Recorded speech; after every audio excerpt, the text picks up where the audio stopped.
कोलकाता के आरजी कर medical college के बाद में लॉ कॉलेज में युवती के साथ में हुई दरिंदगी ने सभी को हिलाकर के रख दिया है। इस गैंगरेप कांड के बाद में एक बार फिर से ममता बनर्जी के इस्तीफे की मांग अब उठने लगी है। बीजेपी ने शनिवार को पश्चिम बंगाल की मुख्यमंत्री ममता बनर्जी से माफी मांगने और सीएम पद से इस्तीफा देने की मांग कर दी है और अब प्रदर्शन भी उनके खिलाफ तेज हो गए हैं।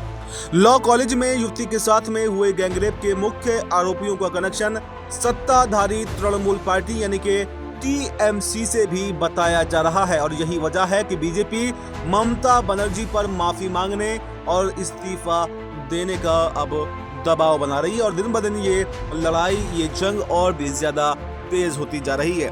बीजेपी के राष्ट्रीय प्रवक्ता संबित पात्रा ने भी पीड़िता का बयान पढ़ते हुए दुष्कर्म की जानकारी दी है। उन्होंने कहा कि पीड़ित और उसके परिवार वालों को डराया धमकाया गया है। इस तरह का क्रूर और जघन्य अपराध अब राजनीति से प्रेरित दिखाई दे रहा है और जो मेडिकल रिपोर्ट लड़की की गई है उसमें दुष्कर्म जो है वो साबित भी हो चुका है कि हाँ वाकई महिला के साथ में दुष्कर्म हुआ है। उसके बाद में अब ये देखा जा रहा कि बीजेपी लगातार टीएमसी पर आग बबूला हो रही है।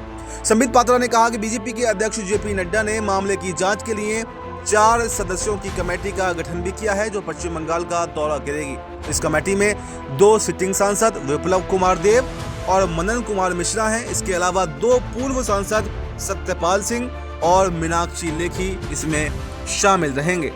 मीडिया से बातचीत के दौरान संबित पात्रा ने कहा कि इस घटना से पूरा देश दुखी है। महिलाओं के साथ अपराध एक ऐसे प्रदेश में हो रहा है जहां एक महिला ही मुख्यमंत्री है। ममता बनर्जी को माफी मांगते हुए तुरंत इस्तीफा दे देना चाहिए। गैंगरेप का मुख्य आरोपी मनोजीत मिश्रा टीएमसी के छात्र संघ का नेता पहले रह चुका है और अन्य आरोपी भी कहीं ना कहीं उससे जुड़े हुए हैं। यानी ये देखा जा रहा कि एक बार फिर से ममता बनर्जी की मुश्किलें पश्चिम बंगाल के अंदर बढ़ती हुई दिखाई दे रही हैं और बीजेपी नेता शुभेंदु अधिकारी ने तो राष्ट्रपति शासन की मांग भी कर दी है और समय समय पर यह देखा जाता है कि पश्चिम बंगाल में सबसे ज्यादा राष्ट्रपति शासन की मांग भी की जाती है। तो क्या वाकई अब ममता बनर्जी को इस्तीफा देना पड़ेगा और अब वो बुरी तरह से घिर चुकी हैं या फिर इस पूरी सिचुएशन से वो निकल पाएंगी, क्योंकि अगले ही साल 2026 में पश्चिम बंगाल में चुनाव भी होना है। कुछ लोग इसको राजनीति से प्रेरित बता रहे हैं, कोई